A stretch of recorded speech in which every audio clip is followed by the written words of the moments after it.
Welcome students.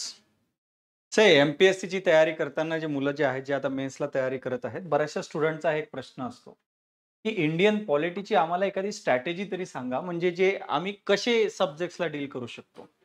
आता polity विषय असा आहे, की त्याचा तुम्हाला सिलेबस वगैरे माहीत आहे. तुम्ही बऱ्यापैकी वाचलंय. जर तुम्ही प्रिलिमचा अभ्यास केलाच असेल, एक्झाम दिलीच असेल, तर एक पॉलिटी एक सब्जेक्ट म्हणून तरी तुम्हाला आयडिया आहे. परंतु तरी सुद्धा बऱ्याचशा मुलांचा प्रश्न असतो, की थोडंसं आम्हाला एक काहीतरी सांगा, की बाबा कोणत्या टॉपिकवर आम्ही फोकस करायला पाहिजे. करंट अफेअर्स मधले कोणते टॉपिक आहे जे आमच्यासाठी इम्पोर्टंट आहेत. थोडं याचं तरी नॉलेज द्या, की थोडंसं आन्सर रायटिंग आम्हाला करायचं आहे. तर पॉलिटीच्या आन्सर रायटिंगसाठी काय करू शकतो ते तरी आम्हाला सांगा, किंवा आम्हाला सोर्सेस यूज करायचे आहेत, तर आम्ही कोणते सोर्स यूज करायला पाहिजे ते तरी आम्हाला सांगा.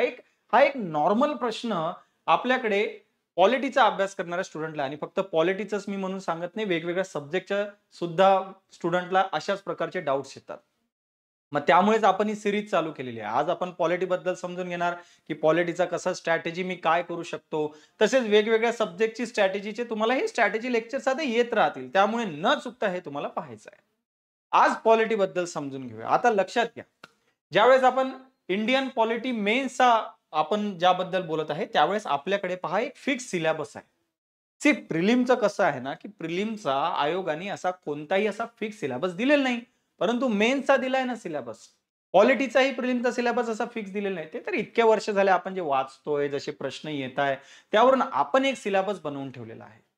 परंतु जेव्हाही आता आपण मेन्स बद्दल बोलतो, तर आयोगाचं जे नोटिफिकेशन आहे, आयोगाच्या नोटिफिकेशनमध्ये त्यांनी ऑलरेडी मेन्सचा सिलेबस दिलेला आहे. मग आपण तेच या ठिकाणी पहिले पाहूया, की बाबा सिलेबस काय आहे. आता सिलेबस जो आहे सगळं इथे, आणि तुमच्याकडे प्रिंट पण असेल या सिलेबसची. ओके. किंवा तुमच्याकडे एक सॉफ्ट कॉपी पण तुमच्याकडे सिलेबसची असेल. त्यामुळे सिलेबस ओव्हरऑल तुम्हाला माहीतच आहे, आणि जवळपास हा सिलेबस प्रिलिम सारखाच आहे. सिलेबस प्रिलिम आहे. स्ट्रॅटेजी बदलते, कारण प्रिलिममध्ये तुम्ही एमसीक्यू केले, इथे तुम्हाला आन्सर रायटिंग करायचं. मग थोडीशी स्ट्रॅटेजी तर बदलणार आहे. ओके. बाकी सिलेबस तुम्हाला प्रिलिम सारखाच वाटतो. तेच की आपल्याला जे आहे हिस्टॉरिकल अंडरपिनिंग्स, म्हणजे तेच संविधानाचं बॅकग्राऊंड बॅकग्राऊंड काय आहे, संविधानाचे वैशिष्ट्ये काय आहेत, तेच आपल्याला सेम गोष्टी त्या ठिकाणी दिसतात. तेच मूलभूत हक्क, तेच आपल्याला मार्गदर्शक तत्वे वगैरे त्याच गोष्टी दिसतात.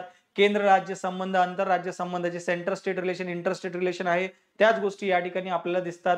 केंद्र सरकार, राज्य सरकार, ज्यामध्ये राष्ट्रपती आपल्याला दिसतोय, उपराष्ट्रपती दिसतात, सगळ्या त्याच गोष्टी, राज्यपाल वगैरे त्याच गोष्टी आपल्याला इथे आहेत. घटनात्मक संस्था, असंविधानिक संस्था, ज्याला आपण कॉन्स्टिट्यूशनल, नॉन कॉन्स्टिट्यूशनल बॉडीज म्हणतो, त्याच गोष्टी या ठिकाणी आहेत. त्यामुळे असं समजू नका, की मेन्सचा सिलेबस आहे म्हणजे मेन्सचा सिलेबस पॉलिटीचा काहीतरी वेगळा असेल, आणि वेगळा सिलेबस असल्यामुळे सगळं काही वेगळं करायचं आहे, असं नाही. सिलेबस तोच आहे, थोडासा फरक आहे, ते मी तुम्हाला सांगणारच. ओके.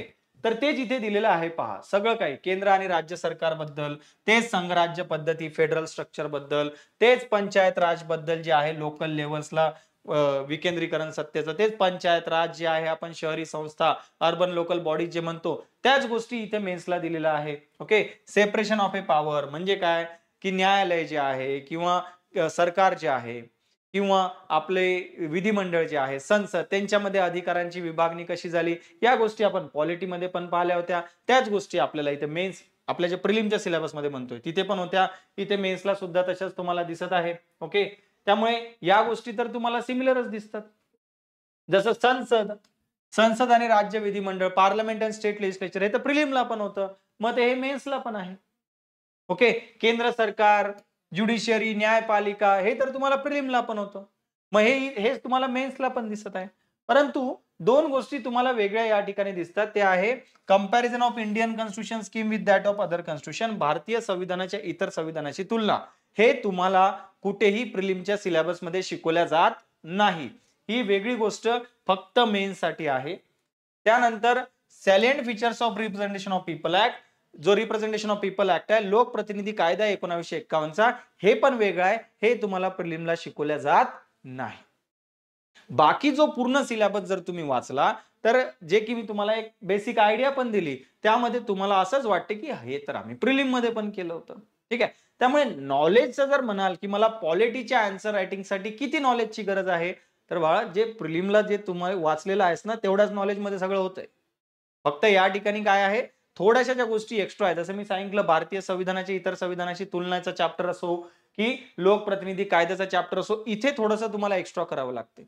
परंतु जो मेन साठी इम्पॉर्टंट काय असते ते असते विश्लेषण, अनालिसिस. ठीक आहे, ते आपल्याला महत्वाचं आणि तिथे आपल्याला फोकस करायचं आहे. ते कसं डेव्हलप करायचं ते पण मी तुम्हाला सांगतो. कारण आन्सर रायटिंग साठी विश्लेषण लागत असते. फक्तच मी पॉलिटी वाचलंय आणि त्यामुळे मला आता पॉलिटीचं पूर्ण नॉलेज आहे आणि खूप चांगला आन्सर लिहिता येतील असं होत नाही. प्रॅक्टिस करावी लागेल. आहे त्या नॉलेजला कसं मांडायचं ते सुद्धा कळालं पाहिजे. अदरवाईज नॉलेज असून काही फायदा नाही. एक गोष्ट लक्षात घ्या, कॉमन सेन्स वापरला तर लक्षात येईल तुम्हाला. तुम्ही जर मेन्सचा पेपर जर देणार असाल तर तुमच्या सोबत जे सगळे विद्यार्थी मेन्सला एक्झाम द्यायला बसलेले आहेत, का प्रत्येकाला पॉलिटीचं नॉलेज नाही का? एवढा महत्वाचा सब्जेक्ट आहे की ज्यांनी प्रिलिम पास केली तो पॉलिटीचा अभ्यास करूनच आलाय. असा कोणी आहे का की ज्यांनी प्रिलिम पास केली आणि पॉलिटी त्याला जमत नव्हतं? प्रत्येकाला येते पॉलिटी. मग तुमच्यामध्ये आणि त्या बाकीच्या स्टुडंट मध्ये काय फरक आहे? तुम्हाला काय एक्स्ट्रा दिल एक्झामिनर? त्यालाही तेवढंच नॉलेज आहे, तुम्हालाही तेवढंच नॉलेज आहे. प्रश्न नॉलेजचा नाहीये, प्रश्न आहे तुम्हाला नॉलेज कसं मांडता येते. त्यावर आपल्याला मेन्स मध्ये फोकस करावा लागतो. ते कसं डेव्हलप करायचं समोर सांगतो. त्याच्या आधी पहिले हे समजून घ्या की आपल्याला इम्पॉर्टंट चॅप्टर कोणते आहेत हे तर माहित पाहिजे ना, की इम्पॉर्टंट चॅप्टर कोणते करायचे, मेन्सला काय वाचू हेच पहिले कळणं आवश्यक आहे. इम्पॉर्टंट चॅप्टर कोणते, जसे प्रिलिमचे कसे तुम्ही इम्पॉर्टंट चॅप्टर काढून टाकतात, तसं प्रिलिमचं सांगताना मी सांगत असतो की बाबा मेकिंग ऑफ कॉन्स्टिट्यूशन, संविधान निर्मिती हा चॅप्टर फार महत्वाचा आहे. मी सांगत असतो नेहमी नेहमी. यावेळची एमपीएससीची प्रिलिम आले का नाही प्रश्न, त्यामध्ये वेगवेगळ्या समितीच विचारलेल्या आहे. संविधान समिती त्यातलाच प्रश्न आहे. 24 जानेवारी 1950 ला काय निर्णय घेण्यात येईल त्यातलाच प्रश्न आहे. हे त्याच चॅप्टर मधले होते. हे असं मी प्रिलिमला सांगितलं होतं. तसंच आता आपण मेन्सला सांगतोय की बाबा मेन्स साठी कोणते चॅप्टर करायचे आणि एवढे चॅप्टर व्यवस्थित करून जा, यातूनच प्रश्न येणार, गॅरंटीड सांगतो. हे आमच्या अनुभवाचे बोल आहेत, यातूनच प्रश्न येणार.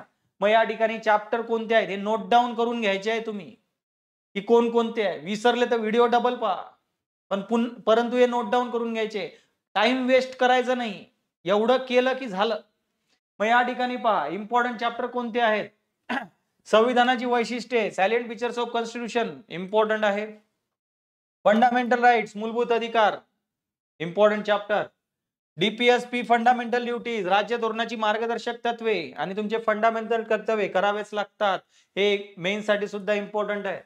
फेडरल सिस्टम, इंटरस्टेट रिलेशन तुमची संघराज्य पद्धतीचा चॅप्टर आहे. केंद्र राज्य संबंधाचा चॅप्टर आहे. आंतरराज्य संबंधाचा चॅप्टर आहे, महत्वाचा आहे. इमर्जन्सी, आणीबाणी का महत्वाचा आहे? 50 वर्ष कंप्लीट झालेत का नाही? कधी लावली होती आणीबाणी? 1975 ला लावली होती इंदिरा गांधींनी, जी आणीबाणी लावली होती, जी सर्वात फेमस आहे. तसा राष्ट्रीय आणीबाणी भारतात 3 वेळा लावलेली आहे, परंतु जी सर्वात फेमस आहे ती इंदिरा गांधींनी लावलेली. मग ही जी आणीबाणी आहे त्याला 50 वर्ष झाले, त्यामुळे आणीबाणी चॅप्टर आहे का नाही महत्वाचा? आहेच महत्वाचा. राष्ट्रपती उपराष्ट्रपती चॅप्टर पण महत्वाचा आहे. राज्यपाल, संसद, पार्लमेंट महत्वाचा चॅप्टर आहे. सुप्रीम कोर्ट, हायकोर्ट व्यवस्थित करून जायचं. या पार्लमेंट सोबत राज्य विधिमंडळ, स्टेट लेजिस्लेचर पण एकदा वाचून जायचं. फार अवघड नाहीये. संसद चॅप्टर केला की राज्य विधिमंडळाचा चॅप्टर इझिली समजतो, त्यामुळे त्याची चिंता नाही. सुप्रीम कोर्ट, हायकोर्ट नंतर पंचायत राज व्यवस्थित वाचून जायचं. म्युन्सिपालिटी वाचून जायच्या. तुमचं जे पंचायत राज आणि शहरी संस्था आहे त्यावर प्रश्न येतच असतो, दरवर्षी येतो. आलटून पालटून एक तर पंचायत राजचा विचारला जाईल किंवा शहरी संस्थांचा विचारला जाईल. आलटून पालटून दरवर्षी एखादा प्रश्न आहेच तो, त्यामुळे ते महत्वाचं आहे. संविधानिक गैरसंविधानिक संस्था सोडायच्या नाहीत. आपल्या संविधानिक गैरसंविधानिक संस्था आपण एवढं वाचून बसतो ना, त्या सोडायच्या नाहीत. परंतु या ठिकाणी करावं लागते अनालिसिस, विश्लेषण. आणि या टॉपिक ऐवजी आता हे पण तुम्हाला कळायला पाहिजे की यातले कोणते टॉपिक्स असे आहेत जे करंट अफेअरच्या दृष्टीने इम्पॉर्टंट आहे. करंट अफेअर्स पण महत्वाचं असते, लक्षात घ्या. पॉलिटीमध्ये जो सिलेबस आहे तो आपण समजून घेऊ शकतो की कोणत्या सिलेबस मधून प्रश्न उचलेल. कारण जे करंट अफेअर्स मध्ये गोष्टी होत असतात, तुमच्या अवतीभोवती जे गोष्टी होत असतात, त्यावरून तुम्ही डिसाईड करू शकता की हा चॅप्टर आहे महत्वाचा. मग असे कोणते चॅप्टर आहेत जे करंट अफेअर्सनी महत्वाचं आहे? ओके. आणि स्टॅटिक पार्टनी पण महत्वाचे. स्टॅटिक पार्टचे आपले 2 जे मी तुम्हाला सांगितलं ते विसरायचं नाही. कंपॅरिझन ऑफ इंडियन कॉन्स्टिट्यूशनला, भारतीय राज्यघटनेची इतर राज्यघटनेसोबत तुलना, हे फक्त मेन्सला आहे, प्रिलिमला नाही. त्यामुळे हे महत्वाचं ठरतेच आहे. आणि salient feature of representation of people act, आपला जो लोकप्रतिनिधी कायदा आहे त्याचे वैशिष्ट्ये, हे 2 फक्त मेन्सला आहेत, प्रिलिमला नाही. त्यामुळे हे इम्पॉर्टंट ठरतातच. मग पाहूया की बाबा करंट अफेअरच्या अँगलनी, जे मी तुम्हाला आता सांगत होतो त्या अँगलनी कोणते चॅप्टर आपल्याला महत्वाचे दिसून येतात. एक इथे लक्षात घ्या, व्हाईस प्रेसिडेंट उपराष्ट्रपतीचा चॅप्टर व्यवस्थित करून जायचा. मी दरवर्षी नसतो सांगत उपराष्ट्रपती चॅप्टर करा, यावेळेस सांगतो. राजीनामा दिलेला आहे उपराष्ट्रपतींनी. नेहमी नेहमी ह्या गोष्टी होत नसतात. माहित असेल तुम्हाला, काही महिन्यांआधी जगदीश धनकर यांनी राजीनामा दिला. आता दुसरे उपराष्ट्रपती आहेत, राधाकृष्णन जे आहेत, ओके, जे महाराष्ट्राचे राज्यपाल होते, ते आता उपराष्ट्रपती बनलेत. मग हे महत्वाचं आहे आपल्याला. सोडायचं नाहीत गोष्टी, बिलकुल सोडायच्या नाहीत, ज्या आपल्या एक्झामसाठी महत्वाच्या आहेत त्या. ठीक आहे. त्यानंतर सुप्रीम कोर्ट करून जा चांगला. सुप्रीम कोर्टनी तमिळनाडूची जे गव्हर्नमेंट आहेत त्याच्या राज्यपाल, त्या राज्यपालाबद्दल एक जजमेंट दिलेली आहे, फार महत्वाची, माहीतच पाहिजे तुम्हाला. आणि आपण आपल्या क्लासमध्ये घेताना पण हे सांगितलेलं आहे, आपल्या नोट्समध्ये पण आहे, जे आपण नोट्स क्लासमध्ये देतो. हे फार महत्वाची जजमेंट आहे. त्यामुळे सुप्रीम कोर्ट चांगला करून जायचा. आणि याच्यासोबतच करून जायचा गव्हर्नर, राज्यपाल, तो पण करून जा. कारण ही जे जजमेंट आलेली आहे कशाबद्दलची आलेली आहे, तमिळनाडू गव्हर्नर बद्दल आलेली जजमेंट होती ती, ते पण इम्पॉर्टंट आहे. राष्ट्रपती चॅप्टर करून जा. त्यातल्या त्यात राष्ट्रपती चॅप्टर मधला कलम 143 चांगला करूनच जायचा. कलम 143 अतिशय चांगला करून जायचा आहे तुम्हाला. आता या सुप्रीम कोर्ट बद्दल जे आहे, हा चॅप्टर तर करायचाच आहे, परंतु याच्या सोबत अजून एक महत्वाचा मुद्दा आहे, तो आहे ज्युडिशियल ऍक्टिव्हिजम, न्यायिक सक्रियता. हा जो न्यायिक सक्रियता चॅप्टर आहे ना, हा पण फार महत्वाचा आहे. कारण या न्यायिक सक्रियता चॅप्टर मध्येच आपल्याला कळते की कोणत्या कलमचा यूज करून आणि कशा प्रकारे सुप्रीम कोर्टनी वेळोवेळी आपली सक्रियता दाखवलेली आहे, जे तमिळनाडू गव्हर्नमेंटच्या जजमेंट मध्ये येते. आपल्या क्लासमध्ये आपण ही गोष्ट घेतलेली आहे, न्यायिक सक्रियता वेगळा कव्हर केलेला आहे. Okay. High court, justice Verma. High court important आहे, कारण जस्टिस वर्मा माहित असेल त्यांना काढून टाकण्याची प्रोसिजर चालू आहे. होऊ शकते हिवाळी अधिवेशन मध्ये येईल एका जजला काढून टाकण्याची. कारण काय, जस्टिस वर्माच्या घरी नोट सापडल्या होत्या, आग लागली होती. तिथे जाऊन पडलं तर आग पाहिलं तर आग कशाला लागली होती, नोटाचे बंडल पडलेले होते. भ्रष्टाचाराचे आरोप आहे त्यांच्यावर. त्यामुळे त्यांना जजला काढून टाकण्याची ऑलरेडी तयारी चालू आहे सरकारची, जस्टिस वर्मा. त्यामुळे हायकोर्ट इम्पॉर्टंट आहे चॅप्टर. 6वं शेड्यूल, 6वी अनुसूची करून जा. लडाख मध्ये एवढा प्रोटेस्ट चालू आहे, माहिती आहे आपल्याला लडाखचा प्रोटेस्ट. त्यामुळे ह्या 6वी अनुसूची इम्पॉर्टंट आहे. लडाखला काय पाहिजे, 6वी अनुसूची पाहिजे. त्यामुळे 6वी अनुसूची खूप इम्पॉर्टंट लडाखच्या प्रोटेस्टमुळे. दरवर्षी हा चॅप्टर एवढा महत्वाचा नसतो, या वर्षी आहे. लक्षात घ्या, करंट अफेअर्स माहित पाहिजे. त्यावेळेस तुम्ही पहा, आता यावेळेचा पेपर पहा, एक्झामचा पेपर आला की आपला व्हिडिओ पाहायचा. मी आजच चॅलेंज देतो, एक्झामचा पेपर आला, GS2 चा पेपर आला की आपला व्हिडिओ पाहायचा. जे चॅप्टर इम्पॉर्टंट चॅप्टर सांगितले, जे करंट अफेअरचे चॅप्टर सांगितले नाही, त्याच्यातून प्रश्न आला तर सांगा. ओके. आणि माझा नंबरही आहे तुमच्याकडे. नाही याच चॅप्टर मधून प्रश्न आला तर म्हणायचं जास्तीत जास्त प्रश्न तुम्हाला याच चॅप्टर, एक्का दुक्का काहीतरी दिसेल, जास्तीत जास्त आपल्याच चॅप्टर मधून प्रश्न येणार, गॅरंटेड. जेवढं सांगितलंय त्याच्यातूनच. कॉन्स्टिट्युशनल, नॉन कॉन्स्टिट्युशनल बॉडीज, हे इम्पॉर्टंट आहे. संविधानिक, गैरसंविधानिक संस्था. संविधानिक संस्थांमध्ये महत्वाची कोणती, इलेक्शन कमिशन. आरोप चालू आहे ना इलेक्शन कमिशनवर सध्या, निवडणूक आयोगावर. त्यामुळे डेफिनेटली तुमच्यासाठी एक्झाम्पल ते इम्पॉर्टंट होणारच आहे. गैरसंविधानिक संस्था महत्वाचं. नीती आयोग 10 वर्ष पूर्ण झाले का नाही? कधी स्थापना झाली होती नीती आयोगाची? 2015 ला स्थापना झाली होती. 2025 संपत आलाय आता. 10 वर्ष पूर्ण झालेत नीती आयोगाला. महत्वाचं होईल का नाही एक्झामसाठी? त्यातल्या आणीबाणीचा चॅप्टर मी आधीच सांगितला, 50 वर्ष आणीबाणीचा झाले, त्यामुळे आणीबाणीचा चॅप्टर पण महत्वाचा आहे. एवढे चांगले करून जा.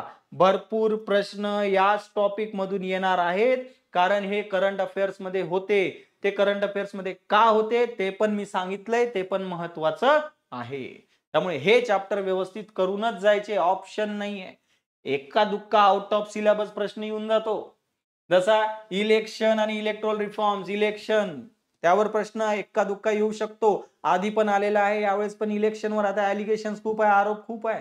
त्यामुळे एखादा प्रश्न आला तर त्यातून येऊन जाईल, जो की सिलेबस मध्ये स्पेसिफिक नाही दिलेला आहे इलेक्शनच्या बाबतीत काही, पण चालू आहे ना न्यूज मध्ये, त्यामुळे येऊ शकतो. कलम 21, आपलं जे कलम 21 आहे, जगण्याचा अधिकार, राईट टू लाईफ, त्याच्यामध्ये लक्षात घ्या तुमचा राईट टू एन्व्हायरमेंट सुद्धा एक चांगलं पर्यावरण मिळण्याचं. मग या ठिकाणी बऱ्याच वेळ कधी कधी काय केलं जाते, पर्यावरण GS3 मध्ये आहे, कलम 21 GS2 मध्ये आहे. 2 सब्जेक्ट मिळून एखादा क्वेश्चन बनवून टाकतात पॉलिटीचा. कारण कलम 21 मध्ये सगळ्यांना चांगलं पर्यावरण मिळण्याचा अधिकार. आता चालू आहे ना सध्या दिल्लीचा किस्सा, माहित नाही का?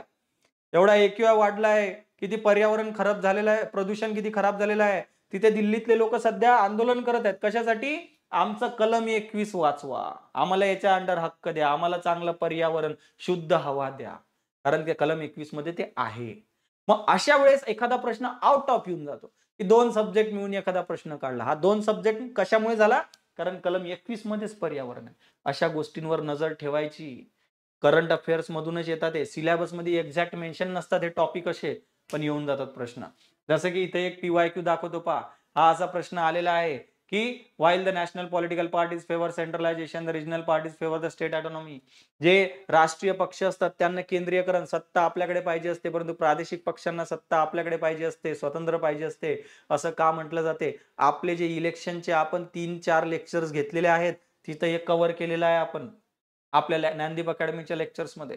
ओके, असे प्रश्न हे आउट ऑफ येऊन जातात, कधी कधी सिलेबस मध्ये नसतात, पण आपल्याला माहित होतं की इलेक्शन इम्पॉर्टंट आहे, त्यामुळे आपल्या लेक्चर्स मध्ये आपण इलेक्शन घेतलाय.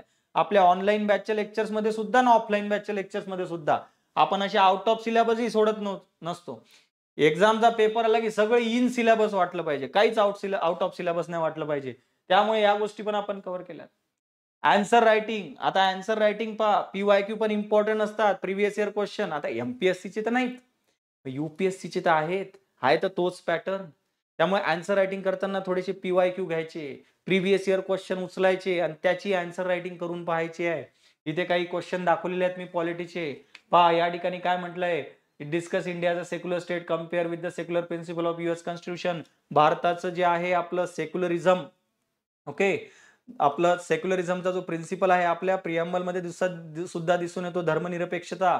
तर ते युएसच्या, अमेरिकेच्या धर्मनिरपेक्षतेसोबत तुलना करा म्हटलेलं आहे. कंपॅरिझन वाला चॅप्टर सांगितलं की नाही? भारताच्या संविधानाची इतर देशाच्या संविधानासोबत तुलना. तिथं ह्या अशा गोष्टी होत असतात, महत्वाच्या गोष्टी आहेत. ठीक आहे, आपला डायरेक्ट सिलेबस मधून उचललेला प्रश्न आहे हा. त्यानंतर या ठिकाणी दिलेला आहे, states in India seem reluctant to empower local bodies both functionally as well financially.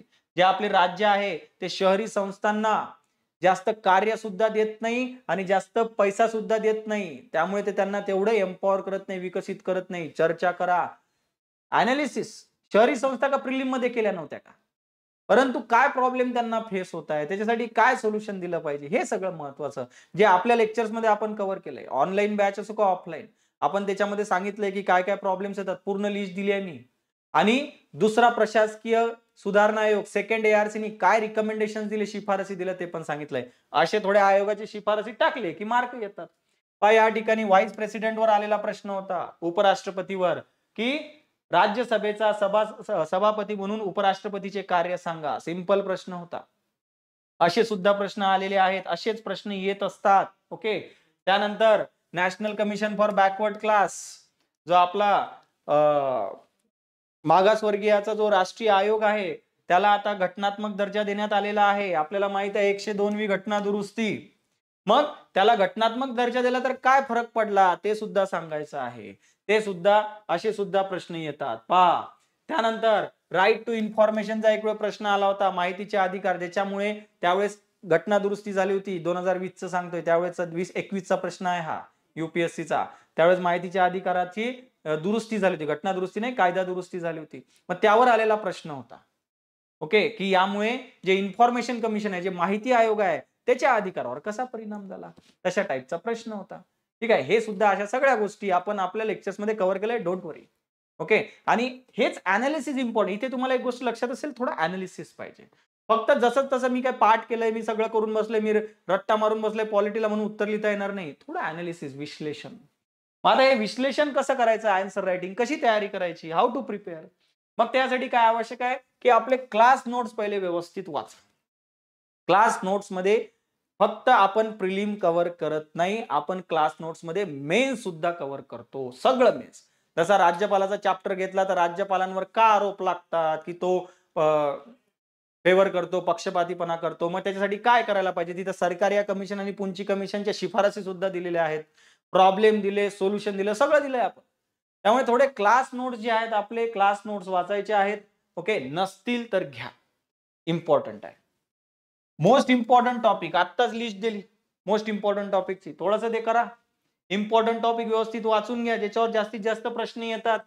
थोडेसे नोट्स बनवा. नोट्स कोणत्या टॉपिक बद्दल बनवायचे, जे टॉपिक्स तुम्हाला वाटतात की थोडंसं मला याच्याबद्दल जास्त वाचावं लागत आहे, मग मी थोडंसं याच्यानंतर मला लक्षात येणार नाही, मी विसरून जाईल, असले जे टॉपिक्स आहेत पूर्ण पॉलिटीचे नोट्स काढत बसू नका, गरज नाही. एवढा मोठा पॉलिटी सब्जेक्ट आहे.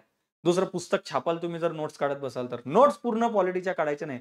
जे टॉपिक्स तुम्हाला वाटतात की मला थोडंसं याच्याबद्दल अजून माहिती पाहिजे, मला थोडंसं विसरतो मी हा टॉपिक, त्याच्या नोट्स व्यवस्थित काढायच्या. आर्टिकल अमेंडमेंट्स, एससी जजमेंट्सची लिस्ट, वेगवेगळ्या कलमची लिस्ट काढून ठेवा. मेन्सच्या आन्सर रायटिंग मध्ये कलम लागत असतात उत्तर लिहायला चांगलं, त्यामुळे कलमची लिस्ट वेगळी काढून ठेवायची. अमेंडमेंट, घटना दुरुस्तीची एक वेगळी लिस्ट असायला पाहिजे. महत्वाच्या कोणकोणत्या घटना दुरुस्त्या आहे, सेपरेट लिस्ट उत्तर लिहिण्यामध्ये लागतात. सुप्रीम कोर्टच्या जजमेंटची लिस्ट, वेगवेगळ्या सुप्रीम कोर्टच्या लिस्ट, जजमेंटची लिस्ट लागते आन्सर रायटिंग करायला. अशा लिस्ट वेगळ्या काढून ठेवायच्या, उत्तर लेखनाला आवश्यक असतात. प्रिलिमला आपण एवढी मेहनत घेत नाही, मेन्सला थोडीशी मेहनत घ्यावी लागते या बाबतीमध्ये. आन्सर रायटिंग प्रोग्राम जॉईन करून घ्या एखादा. आपल्या ज्ञानदीप अकॅडमीचा आन्सर रायटिंग प्रोग्राम आता येतोय, ठीक आहे. आपल्या 17 नोव्हेंबर पासून आपला आन्सर रायटिंगचा प्रोग्राम चालू होत आहे. 17 नोव्हेंबर 2025 आरंभ नावाचा आपला प्रोग्राम आहे आन्सर रायटिंगचा. फक्त मेन्सच्या आन्सर रायटिंगच्या साठी स्पेशल प्रोग्राम आपण चालू करतोय 17 नोव्हेंबर पासून. तर न चुकता तो प्रोग्राम अटेंड करायचा आहे आपल्याला, ठीक आहे. ऑनलाईन ऑफलाईन सगळं आहे, सगळं अवेलेबल आहे, न चुकता, ठीक आहे. ज्याच्यामध्ये पूर्ण फ्री आन्सर रायटिंग पण तुमच्याकडून करून घेतल्या जाईल आणि टेस्ट सिरीज पण मिळेल. ओके, एक सेपरेट टेस्ट सिरीज पण जॉईन करू शकतात. ते जॉईन करायचीच आहे तुम्हाला, लक्षात घ्या. तुम्ही जर म्हणत असाल सर आम्ही टेस्ट सिरीज नाही करत, घरी बसून प्रश्न लिहितो, इथंच जाईल आयुष्य सगळं, फक्त घरी जाऊन प्रश्न लिहिण्यात मध्येच एक्झाम काही पास होणार नाही. टेस्ट सिरीज आवश्यक आहे. आपली पण टेस्ट सिरीज ज्ञानदीप अकॅडमीची आता चालू होते, ठीक आहे. टाइम टेबल आता हाताशी लागेल, सगळं मिळून जाईल, ठीक आहे. त्यामुळे असे चान्स सोडायचे नाही. टेस्ट सिरीज फार आवश्यक असते. 3 तासामध्ये लिहायचं कसं ते कळते. 7 मिनिटामध्ये उत्तर संपलं पाहिजे 10 मार्काच्या प्रश्नाचं, 9 मिनिटामध्ये उत्तर संपलं पाहिजे 15 मार्काच्या प्रश्नाचं, तेही प्रॉपर इंट्रोडक्शन, बॉडी, कन्क्लुजन, सगळं एकदम व्हॅल्यू ऍडिशन सहित, पूर्ण विश्लेषणासहित एक्झामच्या डिमांड नुसार. आणि असे आपल्याला 20 प्रश्न लिहायचे आहे जीएस मध्ये, ते जमलं पाहिजे. त्याच्यासाठी आवश्यक आहे टेस्ट सिरीज. ते तिथं होते प्रॅक्टिस.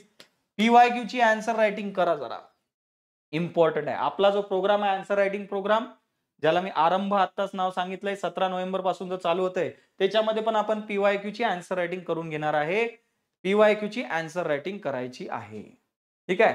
खूप जास्त इम्पॉर्टंट आहे पीवायक्यू ची आन्सर रायटिंग. ते जर केली तर ठीक, तर नाही केली तर मग तुम्ही मागे पडणार. कारण त्याच्याशिवाय तुम्हाला पॅटर्न कळत नाही. एक्झाम प्रश्न विचारण्याचा कसा पॅटर्न असतो आणि त्याला डील करायला कोणती स्किल लागते ते आपल्याला कळत नाही. काय रीड करावं, काय वाचावं, लक्षात घ्या. ज्ञानदीप अकॅडमीचं आपलं एक पॉलिटीचं पुस्तक आहे, ते पुस्तक तुम्ही वाचू शकता. त्यानंतर एम लक्ष्मीकांत जर तुम्ही ऑलरेडी वाचलेलं असेल तर ते सुद्धा एक चांगला सोर्स आहे. परंतु हे 2 सोर्स फक्त तुम्हाला जर केलं तर त्यातल्या त्यात हा एम लक्ष्मीकांत हा सोर्स तर फक्त प्रिलिमला मदत करेल. ज्ञानदीप अकॅडमीच्या पॉलिटीच्या बुक्स मध्ये तरी मेन्स ओरिएंटेड बऱ्याचशा गोष्टी तुम्हाला मिळून जातील. परंतु याच्या ऐवजी अजून तुम्हाला पाहिजे असतील तर आपल्या क्लासचे नोट्स व्यवस्थित करून घ्या आणि आपले लेक्चर्स पहा, ठीक आहे. नसेल कोणती बॅच तर ऑनलाईन बॅच तर आहे, ऑनलाईन बॅच तरी घ्या, करून घ्या व्यवस्थित. आपण मेन्सचं करून घेतलेलं आहे. आपली प्रिलिमची बॅच वेगळी असते, मेन्सची बॅच वेगळी असते. आपण अशी गफलत करत नाही. आणि जे मेन्स साठी आवश्यक आहे ते मेन्स मध्ये चांगला अनालिसिस करून, प्रॉपर अनालिसिस, विश्लेषण करून, डिस्कशन करून आणि नोट्सही तशाच बनवलेल्या आहेत आपण मेन्सच्या हिशोबाने. जे प्रिलिमची बॅच असते ती वेगळी असते आपली, फक्त प्रिलिमच्या हिशोबाने. आता प्रिलिम नाही पाहिजे, आता आपल्याला पाहिजे मेन्स. ओके, नसेल ऍक्सेस ऑफिशियल नंबरवर कॉल करायचा, नाही तर मला कॉल करा, मी देतो नंबर, आणि बॅच घेऊन कंप्लीट करून टाकायचं.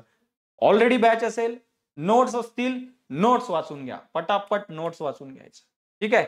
या गोष्टी करणे आवश्यक आहे जर चांगले मार्क जर GS2 मध्ये आणि त्यातल्या पॉलिटीमध्ये पाहिजे असेल. लक्षात घ्या, पॉलिटी GS2 च्या 50% पेक्षा जास्त वेटेज असलेला सब्जेक्ट आहे GS2 मध्ये.